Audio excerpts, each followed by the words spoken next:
बिस्मिल्लाहिर्रहमानिर्रहीम, अस्सलाम वालेकुम नाज़रीन, मैं हूं यासिर रशीद और आप मेरा व्लॉग देख रहे हैं। नाज़रीन, पाकिस्तानी सियासत में भौंचाल मचने वाला है। पाकिस्तानी सियासत को आप अगर बड़े कैनवस के ऊपर देखें तो आपको मंजर तेजी से तब्दील होते दिखाई देंगे। आपको दोनों तरफ शिकंजा सख्त होता दिखाई देगा, अपोजिशन के लिए भी और हुकूमत के लिए भी। तो आइंदा का मंजरनामा क्या होगा? क्या कोई बड़ा ब्रेक थ्रू हो सकता है या हो चुका है? इसी के ऊपर आज बिलखुसूस बात की जाएगी। आज एक बड़ी खबर जो मंजर आम पे आई, मुसद्दिक मलिक साहब ने प्रेस कॉन्फ्रेंस की और उसमें यह कहा कि रूस के साथ हम मुआहिदा करने जा रहे हैं, रूस से हमें सस्ता तेल और गैस मिलेगा। हमने जिस ख्वाहिश का इजहार किया था उधर से भी जवाब हाँ में हमें मौसूल हुआ है। ये 4 दिन पहले की खबर है कि रूस ने डिनाइल दे दिया था कि 30 से 40% हम आपको सस्ते दामों तेल की फराहमी मुयस्सर नहीं कर सकते, जिसके बाद आज मुसद्दिक मलिक साहब ने एक आके बयान दिया कि हमें सस्ता तेल मिल रहा है। अब इसकी हकीकत क्या है? आलमी मंडी के अंदर तेल की इस वक्त कीमतें क्या हैं?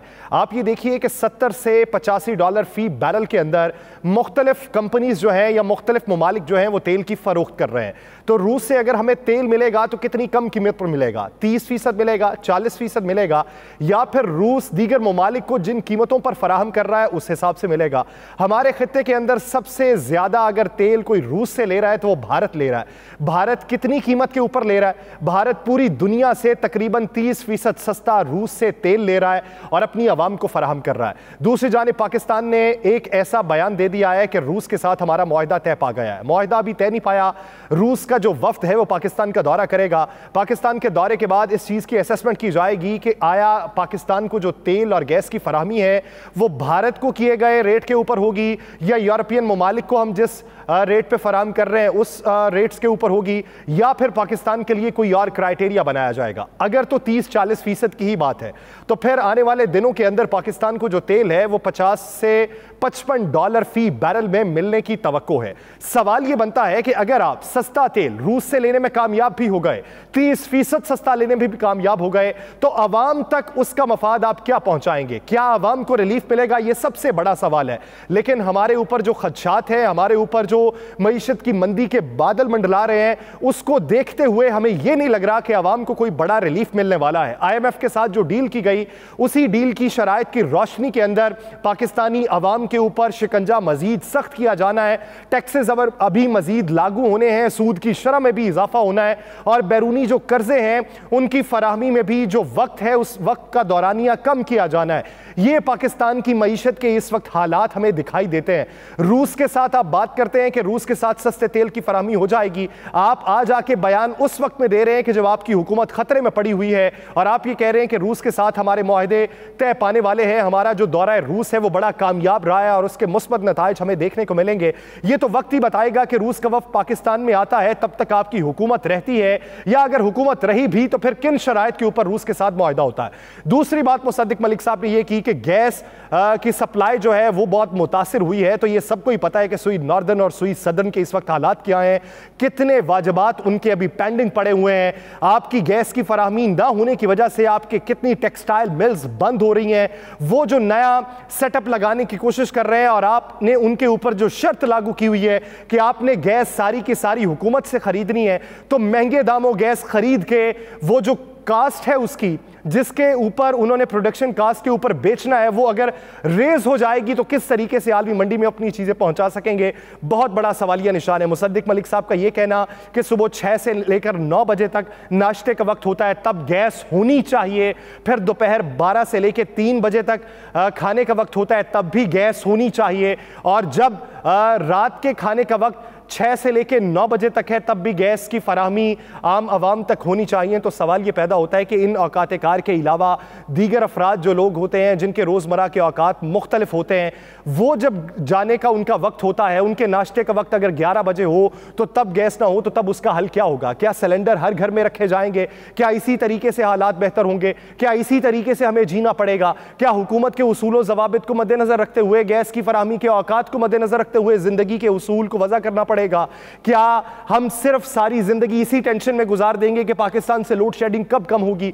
आज हमारे वजीर आजम ने मंगला में एक तकरीब से खिताब करते हुए यह कहा कि हम महंगे बिजली के मंसूबे मजीद लगाने के मुतहम्मिल नहीं हो सकते।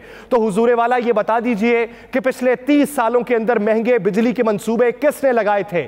आपने लगाए थे, इमरान खान लगा गया, आसिफ जरदारी लगा गया, या जियाउल हक ने ये मंसूबे लगाए थे? आपने LNG और LPG महंगे दामों खरीदी थी, आप ही ने सारे के सारे महंगे मंसूबे लगाए, और अब आके आप ढिंडोरा ये पीटते हैं कि महंगे मंसूबों का मुतहम्मिल पाकिस्तान नहीं हो सकता। तो तब क्या किकबैक्स की सूरत में आपने ये सारे मंसूबे लगाने का अज़्म किया था, या तब मफादात कुछ और थे, या तब आपको ये लगता था कि पाकिस्तान की मईशत इसकी मुतहम्मिल हो सकती है? अब नए मंसूबों के हवाले से आपकी तैयारी क्या है? आपने कितने नए मंसूबों का इजरा कर दिया है? और इसकी यकीन दहानी या एश्योरिटी कौन देगा कि आप जो मंसूबे लगा के जा रहे हैं, नई हुकूमत आएगी तो वो मंसूबे वहीं पे ठप नहीं हो जाएंगे, उसको आगे भी बढ़ाया जाएगा? आपने जो फिजिबिलिटी बनाई है वो भी जरा आवाम के सामने रख दें कि माजी के अंदर कितने महंगे मंसूबे लगे और अब आप कितने सस्ते मंसूबे लगा रहे हैं। आज के दिन में तारीख ने वो मंजर भी देखा है कि जब वजीर आजम पाकिस्तान तकरीब से खिताब कर रहे थे तो वजीर आजम आज़ाद कश्मीर सरदार तनवीर इलियास उठे, कुछ बात करना चाहिए तो वजीर आजम पाकिस्तान शहबाज शरीफ साहब ने उन्हें हाथ के इशारे से मना कर दिया कि आप बैठे रहें, आपको बात करने का मौका मिलेगा।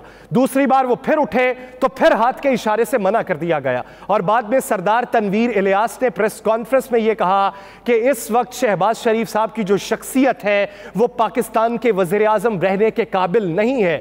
और दूसरा सख्त बयान जो उन्होंने दिया कि ये होते कौन है मेरी इजाजत के बगैर आज़ाद कश्मीर में दाखिल होने वाले? तो हुजूर ये देखिए कि जब पाकिस्तान तहरीके इंसाफ की हुकूमत थी, आज़ाद कश्मीर के अंदर एक तकरीब जारी थी, वजीर आजम पाकिस्तान जो उस वक्त के इमरान खान साहब थे वो तकरीब में बैठे हुए थे, और वहां पर वजीर आजम आज़ाद कश्मीर राजा फारूक हैदर खान खिताब कर रहे थे। वजीर आजम पाकिस्तान इमरान खान साहब उनका खिताब सुन रहे थे। वजीर आजम आज़ाद कश्मीर के अल्फाज क्या थे, सुनिए कि वज़ीर आज़म साहब, आपके दौरे हुकूमत में अपोजिशन के खिलाफ केसेस बनाए गए, उन केसेस को ख़त्म कर दीजिए। आपके दौरे हुकूमत में अपोजिशन को दबाया गया, अपोजिशन को दबाना ख़त्म कर दीजिए। आपके दौरे हुकूमत में बहुत बड़ी गलतियां हुई, उन गलतियों को सुधारिए। आपके दौरे हुकूमत में यह चीज़ गलत हुई, ये इस तरीके से सही हो सकती थी।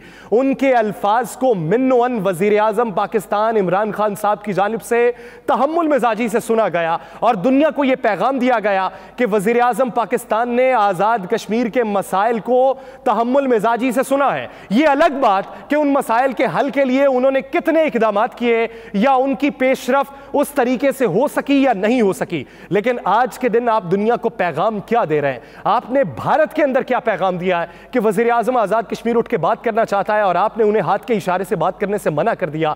यह आप पैगाम दे रहे हैं। यह आपके खिलाफ एक नया प्रोपेगेंडा उठेगा, आपके खिलाफ एक नया महाज उठेगा। उन आवाजों को किस तरीके से दबा सकेंगे? आप वजीर आजम हैं, आपकी अपनी ताकीर है, आपका अपना मनसब है, आप वजीर आजम पाकिस्तान बतौर वहां पे मंगला अगर गए, वहां पे मंसूबों का इफ्तिताह करना चाहा, तो आपको फिर दूसरों के जज्बात को सुनना भी चाहिए था और उनकी दादरसी भी करना चाहिए थी। अगर इसी तरीके से आप ये पैगाम देते रहे तो फिर आप में और आपके मुखालिफिन में फर्क क्या? आप आके ये कहते हैं कि हमारे मुखालिफिन हमसे हाथ मिलाना तक गवारा नहीं करते थे, तो आप क्या हाथ मिलाना चाहते हैं? आपकी हुकूमत एक तरफ आके ये बयान देती है कि हम मुज़ाकरात करने को तैयार हैं, तो दूसरी तरफ कोई और वजीर आके मुज़ाकरात की यकीन दहानी नहीं करवाता, बल्कि उसके ऊपर क्रॉस लगा जाता है। आपके वजीर खारजा बैनुल अक़वामी मीडिया को इंटरव्यू देते हुए ये कहते हैं, बिलावल भुट्टो जरदारी साहब ने अल जज़ीरा को इतवार के दिन इंटरव्यू दिया और उनका यह कहना था कि पाकिस्तान तहरीके इंसाफ के मुतालिबे के ऊपर मुल्क के अंदर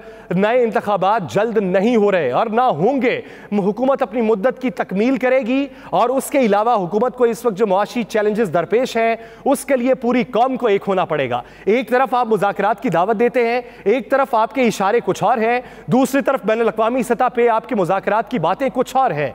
रूस के साथ आप मुज़ाकरात करना चाहते हैं तो सिर्फ अपनी फेस सेविंग के लिए। इत्तलात ये भी हैं कि आने वाले दिनों के अंदर एक बड़ी खबर मंजर आम पे आने वाली है कि अपोजिशन और हुकूमत के माबैन मुज़ाकरात फाइनल हो चुके हैं और उन्हीं मुज़ाकरात की बुनियाद के ऊपर नए इंतखाबात का ऐलान किया जाएगा। लेकिन इसी बीच अपने व्लॉग के शुरू में मैं जो तज़किरा कर चुका हूं कि दोनों तरफ शिकंजा सख्त करने की बातें हो रही हैं। आपको याद होगा, शरीक chairman Pakistan Peoples Party Asif Ali Zardari साहब ने कुछ दिनों पहले मेहर बुखारी साहिबा को इंटरव्यू देते हुए ये बात की थी कि इमरान खान इंतखाबात से पहले नाअहल भी हो सकते हैं और गिरफ्तार भी हो सकते हैं। तो ऐसी ही एक खबर आज मंजर-ए-आम पे आ चुकी है कि 13 तारीख को इलेक्शन कमीशन तोशाखाना रेफरेंस की समाअत करेगा और उसमें यह फैसला किया जाएगा कि इमरान खान बतौर पार्टी चेयरमैन ओहदे पर रह सकते हैं या उन्हें नाअहल करार दिया जा सकता है। तो इलेक्शन कमीशन ऑफ पाकिस्तान भी अपना रोल अदा करने जा रहा है। इलेक्शन कमीशन ऑफ पाकिस्तान से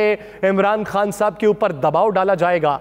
सवाल यह बनता है कि क्या इमरान खान साहब माजी के दबाव के नतीजे में शराइत पर आमादगी का इजहार कर चुके हैं या नहीं कर चुके? तो वो तो हमें शराइत पर आमादगी का इजहार कभी भी दिखाई नहीं दिया। इमरान खान साहब का यह मानना है कि अभी जो मेरे साथ हैं वो मेरे साथ रहेंगे, अगर मैं सियासत में ना भी हुआ तो मेरा यह मकसद और मेरी ये तहरीक जारी सारी रहेगी। इस वक्त कुली तौर के ऊपर अगर आपको महाज बनाना है, किसी के खिलाफ जंग करनी है, किसी को दबाना है, तो मईशत का ये पहिया चलाने के लिए करप्शन को दबाइए, करप्शन के नासूर को जड़ से उखाड़ फेंकिए। बसूरत दीगर पाकिस्तान के हालात जो हैं इसका मुतहम्मिल ना आप हो सकते हैं, ना आम आवाम हो सकते हैं, ना आपकी कोई अपोजिशन हो सकती है। जितना माल बनाएंगे अगर ये आम आवाम निकले और आपके गिरेबानों तक पहुंच गए तो फिर किसको जवाबदेही करेंगे? फिर अपना माल, अपनी आल, अपनी औलाद या अपनी सियासत किस तरीके से आप बचा सकेंगे? अगर बचानी है सियासत तो मुल्क को बचाना इस वक्त अहम जरूरत है। मुल्क को बचाने के लिए आपके पास वक्त बहुत कम है। अगर आपने इंतखाबात तकमील की मुद्दत के बाद ही करने हैं तो करवाइए, लेकिन मईशत को बेहतर करने के इक़दामात कीजिए। ये हवाई बातें, ये ज़बानी दावे और ज़बानी जमा खर्च ना कीजिए। हक़ाइक़ अवाम तक पहुँचाइए, हक़ाइक़ की बुनियाद के ऊपर मुस्तनद इक़दामात उठाइए और अवाम तक उसका रिलीफ पहुँचाइए। अवाम इस वक्त बहुत कर्ब में मुब्तला है। सफ़ेद पोश तबका जो है अपनी जो ज़रूरियात है, अपनी कैफियत है, वो किसी दूसरे के सामने भी नहीं रख पा रहा। वो अपनी झोली को किस तरीके से भरता है, किस तरीके से भरता है और अपने दामन को किस तरीके से साफ रखने की कोशिश करता है, उसके लिए बहुत मुश्किल हो चुका है। वो अपने आंसू छुपा के जिंदगी गुजारने की कोशिश कर रहा है। लोगों के घरों के हालात मुतासिर हो रहे हैं, लोगों की अज़दवाजी जिंदगी मुतासिर हो रही है। ये आप तक शायद खबरें पहुंचे या ना पहुंचे, हो सकता है आपको इससे गर्ज भी ना हो, लेकिन मुस्तकबिल करीब के अंदर लोगों के घरों के अंदर हालात इस नहज तक पहुंच जाएंगे कि हो सकता है खावंद बीवी की शक्ल देखना पसंद ना करे और बीवी खावंद के आगे अपनी फरियाद भी ना रख पाए। लोगों को मुश्किलात से निकालिए, लोगों की मुश्किलात के हल के लिए कुछ इक़दामात कीजिए। सियासत को बचाना है तो बचाइए, लेकिन उससे पहले मुल्क को बचाइए। मुल्क ना बचा तो सियासत किस काम की और आपकी ज़िंदगी किस काम की? आपने ज़िंदगी पैसा कमाने में लगाई, लेकिन ज़िंदगी अब कुछ अवाम के मफादात के लिए लगाइए। हो सकता है आपका पैसा भी बच जाए, सियासत भी बच जाए और पाकिस्तान भी बच जाए। मुझे दीजिए इजाज़त, अल्लाह ने के बाद।